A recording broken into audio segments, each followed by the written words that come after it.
जो मजदूर हैं, सबका जीवन और भी ज्यादा मुश्किल हो गया है। आपके लिए कोई ऐसी नीति नहीं लाए मोदी जी जिससे आपको राहत मिले, आपके जीवन में तरक्की आए। आज देश में सबसे ज्यादा बेरोजगारी है। 45 सालों में इतनी बेरोजगारी नहीं रही जितनी आज है। 70 करोड़ लोग बेरोजगार हैं आज। और जैसे मैंने कहा आप पढ़ाएंगे लिखाएंगे भी, शिक्षित भी होगा बच्चा, तो भी कोई गारंटी नहीं है कि रोजगार मिलेगा। तो एक तरफ आपकी ये परिस्थितियां हैं, दूसरी तरफ देश के खरबपतियों को देखिए। 22 ऐसे खरबपति हैं जिनके पास इतनी संपत्ति है कि देश की आधी जनता से ज्यादा संपत्ति है। तो समझिए कि मोदी जी ने इन 22 लोगों को मजबूत बनाने के लिए देश की सारी संपत्ति लगभग इनको दे रखी है। देश के बंदरगाह, देश के हवाई अड्डे, देश का सारा कोयला, सारे खदान, देश की बिजली, देश का पावर, सारा इनको दे रखा है। सारा इनको दे रखा है। ऊपर से 16 लाख करोड़ का कर्ज इनका माफ कर दिया। यहाँ उत्तर प्रदेश का किसान मेहनत करता है, कर्ज जब उठाता है, जब बेटी की शादी करनी पड़ती हो या किसी नौजवान को शिक्षित करना हो या फिर खेतों के लिए, उपज के लिए सही दाम नहीं मिला, भुगतान नहीं मिला, तो फिर से उपज उगानी है, तो आप फिर से आप कर्ज लेते हैं। यहाँ के किसान 1 लाख रुपए, 50,000 रुपए चुका नहीं पाते, इसलिए आत्महत्या कर देते हैं। और मोदी जी की सरकार में किसानों के लिए 1 पैसे की राहत नहीं है। बड़े बड़े खरबपतियों को 16 लाख करोड़ रुपए कर्ज माफ कर रहे हैं और किसानों का 1 रुपया माफ नहीं करते।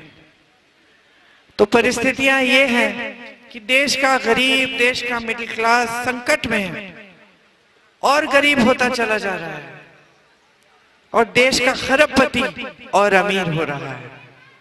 प्रधानमंत्री चुनाव के समय आपके सामने आते हैं तो एक बार ये शब्द महंगाई, बेरोजगारी इनके मुंह से नहीं निकलते, एक बार नहीं निकलते। ये आपके बीच आते हैं तो आपका ध्यान भटकाते हैं, अलग अलग बातें करते हैं। आजकल ये कहने लगे हैं कि कांग्रेस पार्टी धर्म विरोधी पार्टी है, कि कांग्रेस पार्टी आपके गांव, आपके भैंस चुराएगी, आपके गहने चुराएगी, आपके घरों में घुसकर एक्सरे मशीन से आपके मंगलसूत्र ले जाएगी। अब आप सोचिए, 55 सालों से कांग्रेस पार्टी का राज रहा, किसी ने आपका कुछ चुराया? कोई आपके घरों में आकर आपकी भैंस चुराने की किसी ने कोशिश भी की? बिल्कुल सही, बिल्कुल सही। 10 साल चल गए इनके जुमले, अब की बार इनके जुमले नहीं चलेंगे। इन्होंने जो जो बात आपको कही उसको नकारा। आपको कहा कि 15 लाख रुपए आपके खातों में डालेंगे, आपको कहा कि आपको 2 करोड़ रोजगार देंगे, आपको कहा कि किसान की आमदनी दुगनी कर देंगे। क्या किया इन्होंने? कुछ नहीं किया। आज किसान की आमदनी आधी भी नहीं होगी जितनी पहले होती थी, खेती से रोजगार भी नहीं बन रहे हैं। तो इन्होंने जो जो कहा उसको चुनाव के बाद नकारा। और आजकल तो ये स्थिति हो गई है कि इन्होंने कल कुछ बात बोली तो अगले दिन इसका खंडन कर दिया। अब इतने समय से ये चुनाव को हिंदू मुसलमान करने का प्रयास कर रहे हैं। चुनाव आता है तो ये बातें शुरू हो जाती हैं, होती हैं कि नहीं? इनके सारे नेता यही कहते हैं।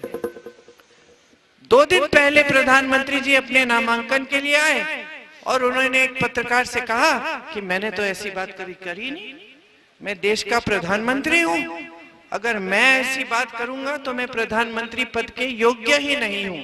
खुद कह रहे हैं, खुद ऐसी बात कहते हैं। जितना प्रचार इन्होंने 3-4 महीनों से किया उसका सारा खंडन खुद कर रहे हैं।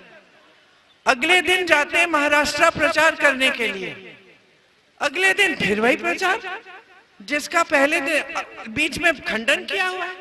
तो एक दिन कुछ कहेंगे, अगले दिन खंडन करेंगे उसका, फिर कुछ नया कहेंगे, फिर उसका खंडन कर देंगे। तो उनकी बातों में वजन नहीं रहा है भाई और बहनों, उनकी बातों पर अब कोई विश्वास कर ही नहीं रहा है। अब जनता के सामने आप 2 चुनाव लड़ लिए, आपने चुनाव में वादा किया, चुनाव के बाद आपके खुद गृह मंत्री कहते कि वो तो जुमला था। आपने चुनाव में प्रचार किया, आप खुद उस प्रचार का खंडन कर रहे हैं। तो अब जनता समझ रही है कि आप हल्के हो गए हैं, कि आप जनता के बीच आते नहीं हैं, कट चुके हैं जनता से। जब दिखते हैं बड़े बड़े मंचों पे दिखते हैं, जब दिखते हैं तो साफ सुथरे कपड़े, बड़े बड़े सेठों के साथ खड़े हुए हैं, बड़े बड़े नेताओं के साथ, जनता के बीच नहीं दिखते। और यहाँ तो ये रायबरेली है, वो पास में अमेठी है, यहाँ तो आपने बड़े बड़े नेताओं की अच्छी अच्छी आदतें डाली थी। इंदिरा जी पैदल आपके गांव में आती थी, राजीव जी खूब डांट खाते थे अमेठी वासियों से कि आपने कहा था इस सड़क को पक्का करोगे, खड़िंजा लगाया, पक्का नहीं किया, पक्का करो नहीं तो वोट नहीं देंगे भैया। तो यहाँ की तो जागरूक जनता है, मुझे कुछ समझाने कुछ कहने की जरूरत नहीं, आप सब जानते हैं। आपके जीवन में जो हो रहा है वो आप जानते हैं। आपकी तरक्की नहीं हुई है, महंगाई का सामना नहीं कर पा रहे हैं, खेती किसानी से कमाई नहीं हो रही है, रोजगार नहीं मिल रहा है, ये आपकी सच्चाई है। इसी सच्चाई के आधार पर अपना वोट दो ना। 10 सालों से मोदी जी की सरकार रही है, 10 साल बीत गए, बच्चों की उम्र बीत गई है, जवानी बीत गई है, 27-28 साल के हो गए हैं जब बच्चे 18 साल के थे उस समय, अब तक रोजगार नहीं मिला है। तो आप सोचिए आपको कैसी राजनीति चाहिए। आपको ऐसी राजनीति चाहिए जिसके नेता आपके प्रति जवाबदेही ही नहीं हो। अब भाजपा के प्रत्याशी को देखिए, कैसे प्रत्याशी लाए, मतलब आपके लिए इतना आदर भी नहीं कि एक ऐसा प्रत्याशी लाए जो आपका आदर करे, जो आपकी सेवा करे। ये तो दिन भर सिर्फ जमीनें हड़प रहे हैं लोगों के, जमीनें हड़पने का काम, प्रधानों को डराने धमकाने का काम, कोटेदारों को धमकी देने का काम, ये इनका काम, ये काम होता है प्रत्याशी का। डरा के वोट लेंगे आपसे।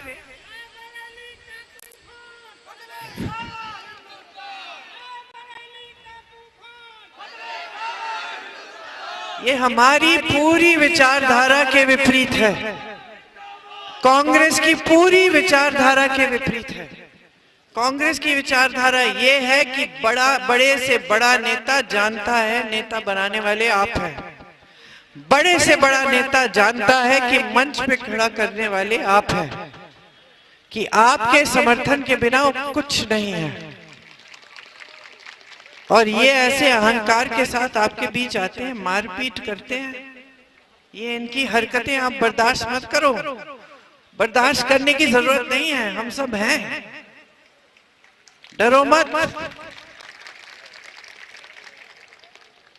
बल्कि इनको जनता की शक्ति दिखाओ, ये आपकी शक्ति से डरे हैं। ये जो वोट है आपका, इससे डरे, समझे कि आप वोट उसको देंगे जो उनके आपके लिए काम करेगा, और जो डराएगा धमकाएगा कोटेदारों को, प्रधानों को, जनता को, उसके लिए कोई जगह नहीं है रायबरेली की राजनीति में।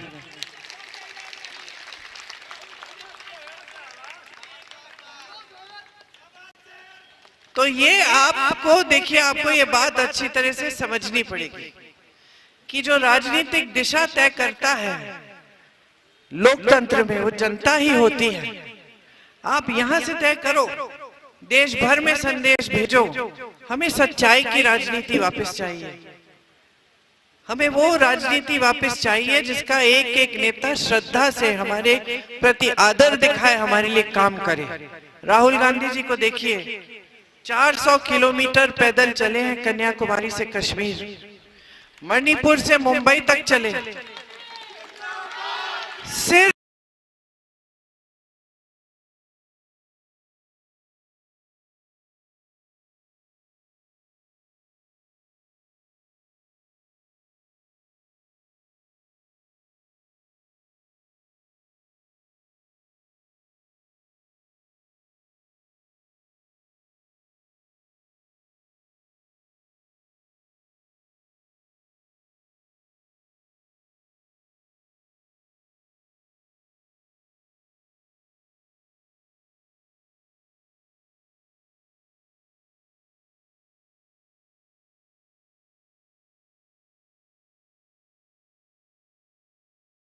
ये समझने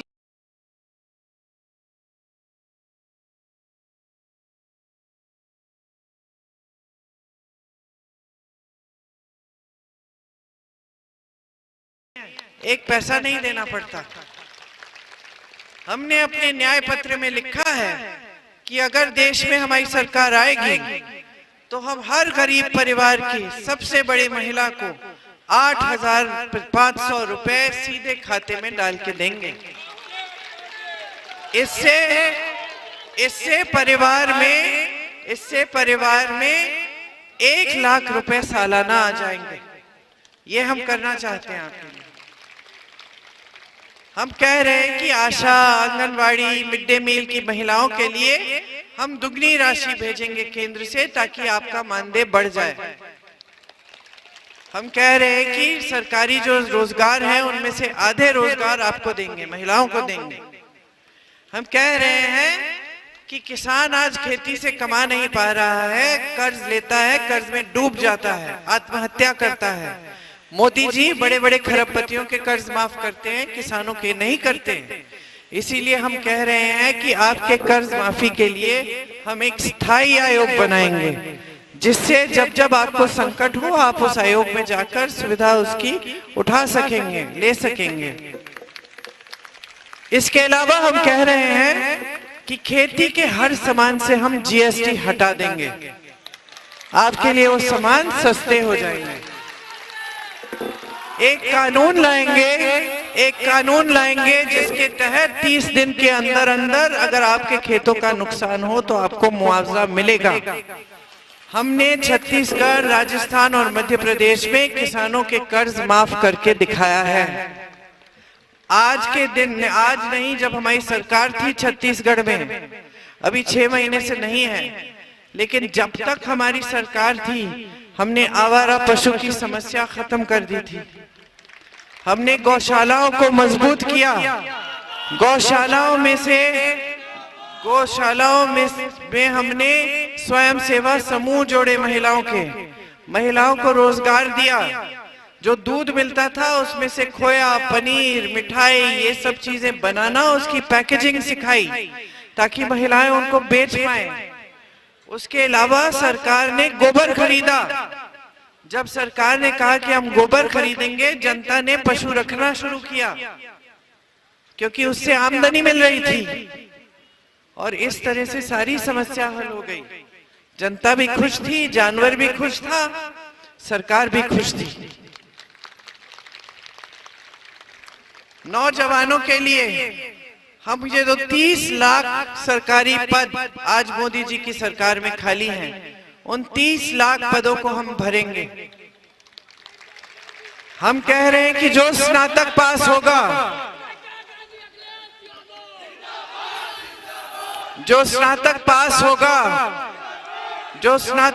होगा, उसके लिए हम एक स्कीम लाएंगे जिसको हम कहेंगे अप्रेंटिसशिप स्कीम, ताकि जब स्नातक पास होंगे आप तो आपको बड़े सरकारी कारखानों में अप्रेंटिसशिप मिलेगी, जिससे आपके 1 साल में 1 लाख रुपए साल बन जाएंगे। 5,000 करोड़ रुपए का हम फंड लाएंगे, ताकि आप जब अपना छोटा कारोबार शुरू करना चाहें, छोटा बिजनेस शुरू कर पाएं, तो नौजवानों के लिए हम सुविधा देंगे। पेपर लीक के खिलाफ सख्त से सख्त कार्रवाई का कानून लाएंगे। मजदूरों के लिए हम दिहाड़ी को 400 रुपए न्यूनतम कर देंगे। इससे कम दिहाड़ी कोई नहीं दे पाएगा आपको। जैसे गांव में हमने मनरेगा दिया है, वैसे हम शहरी मनरेगा बना के देंगे, ताकि शहरों में भी आपको रोजगार की गारंटी मिले। 25 लाख का स्वास्थ्य बीमा हमने राजस्थान में दिया। मतलब बहनों, जो भी बीमार पड़ जाता था, जितना भी बड़ी बीमारी हो, जितना इलाज हो, चाहे कैंसर का ट्रीटमेंट हो, चाहे हार्ट की ऑपरेशन हो, चाहे ब्रेन की सर्जरी हो, वो सारा हमारी राजस्थान में प्रदेश सरकार दे रही थी। 25 लाख तक सारा का सारा इलाज मुफ्त था। उसी तरह से देश भर में हम ये लागू करना चाहते हैं कि गरीब परिवारों के लिए 25 लाख तक सारी स्वास्थ्य की सुविधाएं, कुछ भी हो, एक्सरे हो, कुछ भी हो, सारा मुफ्त में होगा। तो ये सब हम आपके लिए करना चाहते हैं। तो आप राहुल जी के हाथ मजबूत करेंगे, उनको भारी बहुमत से जिताएंगे, मन बना लिया है। देखिए, इनसे अच्छा सांसद आपको नहीं मिलेगा। माता जी सांसद थी, फिर भी कह रही हूं, सच्चे दिल के हैं, सच बोलने से बिल्कुल डरते नहीं हैं, पीछे नहीं हटेंगे। अगर न्याय की लड़ाई है, आपके साथ कंधे से कंधा मिलाकर लड़ेंगे, चाहे कुछ भी हो जाए, पीछे नहीं हटेंगे। मोदी जी ने खूब कोशिश की, डराने, धमकाने, दबाने की खूब कोशिशें की, बहुत सारे मुकदमे डाल दिए इन पे, जैसे यहाँ आपके प्रत्याशी आप लोगों पे डालते हैं मुकदमे फर्जी, उस तरह से मोदी जी भी कोई कम नहीं है, उन्होंने भी डाले भैया पे। कहाँ गुजरात में डाल दिया, कहीं बिहार में डाला, कहाँ महाराष्ट्र में डाल दिया, ताकि भैया को इधर उधर जाना पड़े कचहरी। गए, फिर भी झुके नहीं। परिवार के हर सदस्य के बारे में अपशब्द बोले। इंदिरा जी जैसी शहीद को देशद्रोही कहा, राजीव जी जैसे शहीद को देशद्रोही कहा, झूठ फैलाए। आपके यहाँ दुरदुरिया में आके इनके कार्यकर्ताओं ने कहा कि भगवान का नाम लो और भाजपा को वोट दो। ये सारे काम इन्होंने किए। भैया को झुकाने की सारे प्रयास जितने भी हो सकते थे संसद से निकाल दिया, घर से निकाल दिया। एक कमरे में रहते हैं माँ के घर में, उनको कोई फर्क नहीं पड़ा। वो